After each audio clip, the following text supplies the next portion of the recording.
What's up? I'm Britt Burton and you're watching Beta Records TV, and today we're here with a band all the way from Melbourne, Juke Cartel. Guys, thank you so much for coming by. Thanks for having us on the show. So how did you guys meet? How did you come together and form this band? Well, we've been playing in bands around Melbourne, all those years ago, probably about 10 years ago when we met. I met these guys, and we've been through probably 8 drummers, and like it's that Spinal Tap thing where they just spontaneously combust.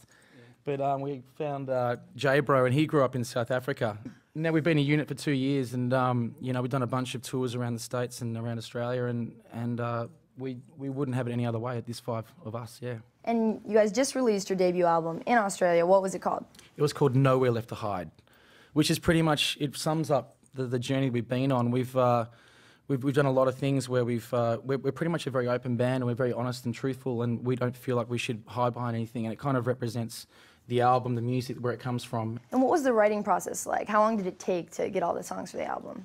Yeah, well, we got a few tracks on the album that, you know, we wrote probably 6 years ago. Yeah. So the album is basically our life up to this date, you know. Was it hard picking songs for the album, or did you guys just have as many that would fill the album? It was like I think we had 37 to choose from, and when we took it to Rick Parasher, who produced it in Seattle, he picked out ones that we were like, really? Jeez, you know, that's interesting. So it was, you know what I mean? I don't know, you're a singer in a band and you have your favourites, and we all had our own favourites, and a lot of them didn't make it on the records. What made you guys all get into music at a young age? When did you know this is going to be my career? Yeah, well, I grew up with a family. My mum's a music teacher, and she did that for 30 years, and both my brothers played in rock bands. So every time that they were playing at a pub, you know, I'd try and find a tree out the front and watch until I could sneak in, you know. And it's interesting, you know, I think we all had similar...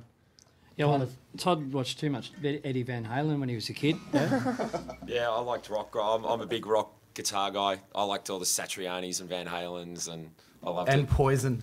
Yeah, I liked them all. You guys have had a lot of success. You actually reached 1 million plays on MySpace, so that had to be pretty cool. It was awesome. And you guys just played a show in Norway, correct? Yeah, that was insane. There was like 30,000 people there.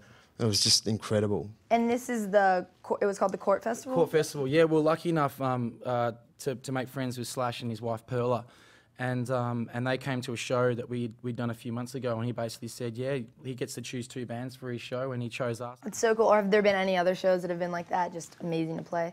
Any gig that you can actually feel the audience kind of beating as one with you, that's an amazing gig. That's what it's all about. I mean, if we don't do gigs and stuff, we go out of our minds. So, you know, at the end of the day, the answer is we get really excited to play because...